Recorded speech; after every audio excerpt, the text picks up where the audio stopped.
Irmãos e irmãs, não poderia deixar de iniciar essa celebração sem reconhecer a presença significativa de Nossa Senhora, que eu peço meu amigo aqui, para dar uma visualizada nela lá para mim, por favor, que é a Virgem Maria, Mãe de Deus, Nossa Senhora de Fátima, né? Que nós temos a oportunidade de contemplar a sua belíssima imagem aqui, e os que estão de casa também. E nós estamos iniciando essa semana onde há uma bonita devoção a essa iconografia de Nossa Senhora que lembra a sua aparição em Fátima, em Portugal. Uma das devoções talvez mais conhecidas no mundo inteiro, que é Nossa Senhora de Fátima.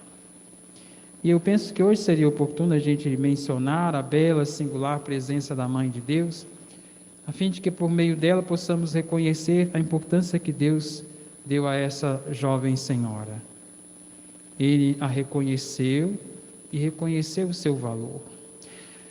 Maria é reconhecida por Deus de diversas formas, especialmente por meio de seu filho Jesus, que se dirige a ela quando ela um dia na bodas de Canaã, quando percebe que os noivos não têm mais vinho, ela vai dizer: eles não têm mais vinho. O Senhor diz: mulher, né? Expressão forte. Mas a expressão que Jesus diz é uma expressão que reconhece a importância dela.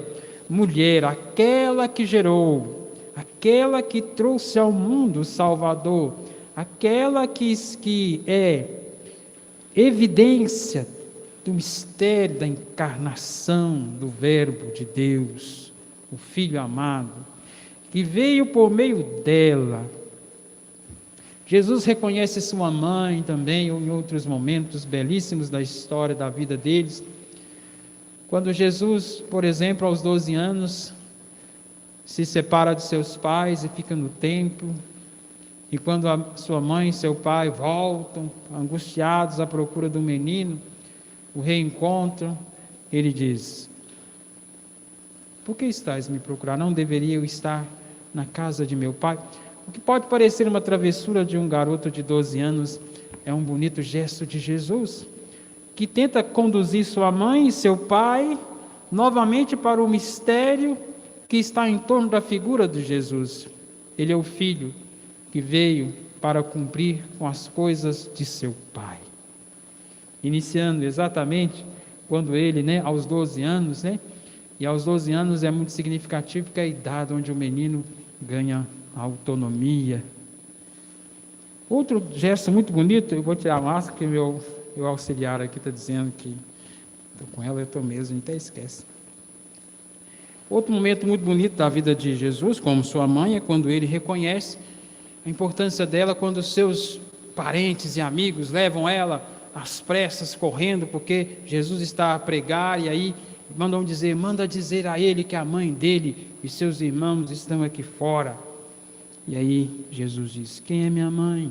Quem são meus irmãos? Minha mãe e meus irmãos são aqueles que fazem a vontade do Pai.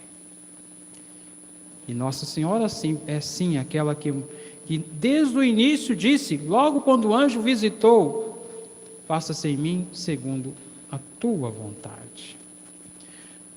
Talvez não o último, mas um dos mais bonitos também que aparece é quando Jesus está na cruz. E antes de morrer, ele diz a um discípulo seu: eis aí tua mãe. E diz a ela: eis aí teu filho. Reconhecendo a importância da maternidade dela, não apenas na vida de Jesus como Filho de Deus, mas também na vida de todos aqueles que se tornarão filhos de Deus por meio da identificação com Ele.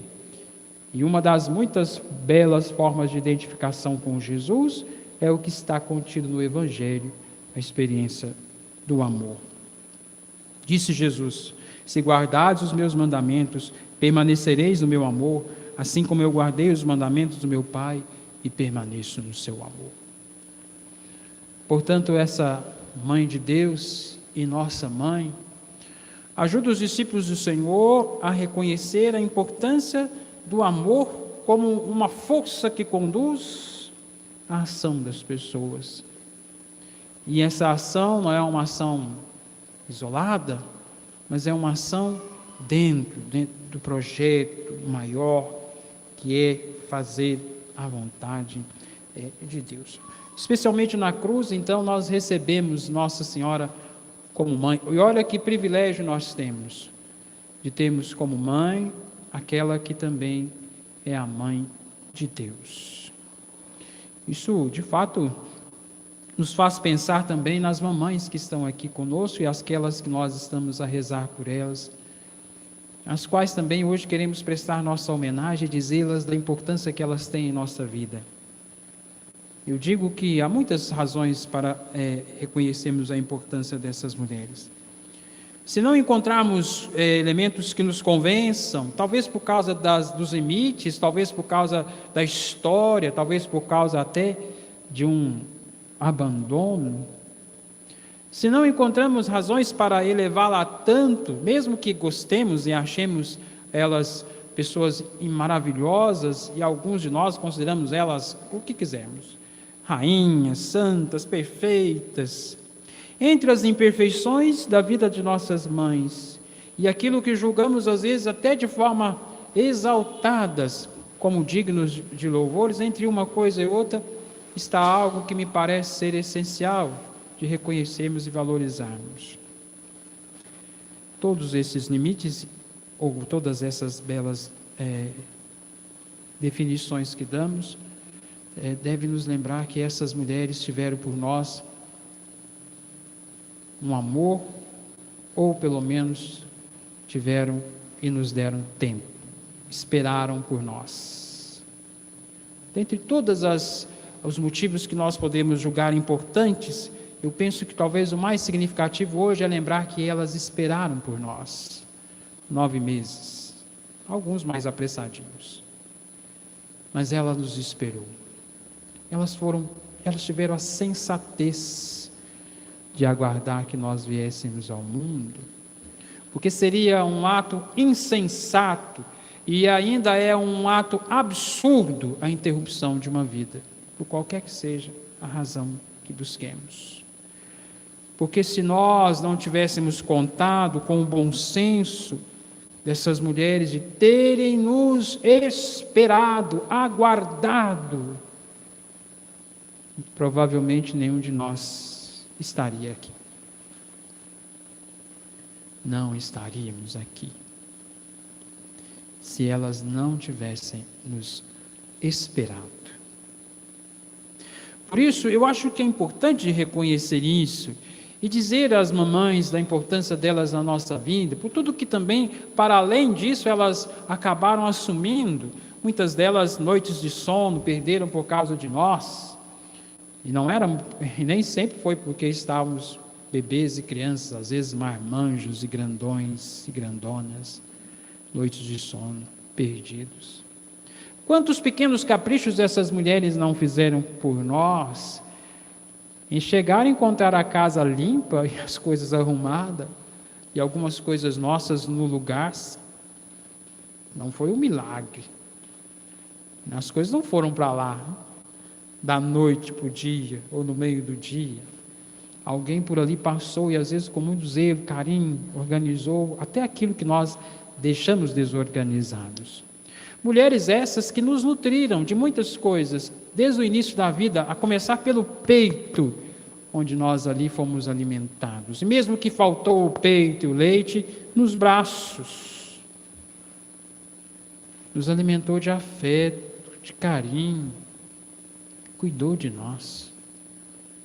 Nós podemos até hoje dizer que crescemos, nos tornamos autônomos, não dependemos tanto mais delas, e talvez seja até verdade, mas mesmo assim, ainda assim, deveríamos reconhecer, porque até que a nossa autonomia chegasse, alguém se propôs a ajudar a gente, a cuidar das nossas realidades, e nos amar com amor, muitas vezes autêntico, onde às vezes a autenticidade do amor se dá também pelas correções, pela chamada de atenção, que também é amor. Amor também se faz assim. Amor também se dá no meio das experiências da vida. E essas mulheres tendo elas tantos caprichos, ou falhado em algum deles também, a quem falhou, a quem errou, a quem não tornou para nós tudo aquilo que esperávamos, mesmo assim, ainda que não possamos reconhecer todos os valores, alguns devem permanecer, porque em algum momento há amor, nem que seja na espera, até que nós nascêssemos. Em algum momento houve amor, houve afeto, e nós reconhecemos essa generosidade de seus corações, e por elas rezamos nessa noite. Como o Pai me amou, assim também eu vos amei. O amor que Jesus está a falar no Evangelho é o amor que é capaz de comunicar. Expressar o amor de Deus, ou falar do amor de Deus para Jesus, é mais do que esse amor meramente formal. O amor que Jesus está a se referir é algo que Deus quis comunicar, desde o início.